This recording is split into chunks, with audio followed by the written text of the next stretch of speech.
L'État canadien rachète le projet de construction du pipeline Trans Mountain. Les pièces du projet Trans Mountain Kamloops, Colombie-Britannique, le 29 mai 2018. Reuters, Denis Owen. Le gouvernement canadien vient d'annoncer qu'il rachetait le projet de construction d'un pipeline de la Kinder Morgan. Cette entreprise texane menaçait de se retirer de la construction de cet oléoduc devant transporter du sable bitumeux, du pétrole, de l'Alberta vers un port de Colombie-Britannique. Le Canada prévoit de doubler sa production de pétrole d'ici 2040.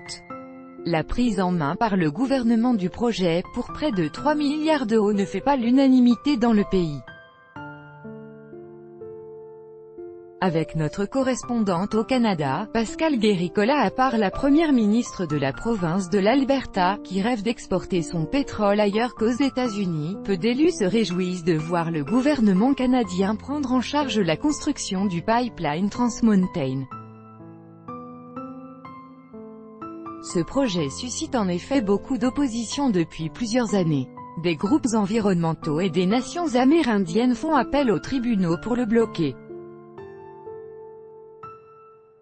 Le gouvernement de la Colombie-Britannique, inquiet face à de possibles déversements pétroliers dans le port de Vancouver, combat aussi cet oléoduc.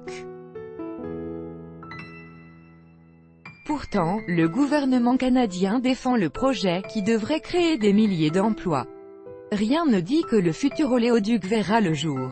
Si les opposants gagnent la bataille judiciaire, les contribuables canadiens auront payé 3 milliards d'euros pour des infrastructures inutilisables. Un virage à 180 degrés pour le Premier ministre Justin Trudeau, qui s'engageait, de la COP21, à lutter contre les gaz à effet de serre. Relire, Trudeau défend un projet d'oléoduc à l'origine d'une crise politique.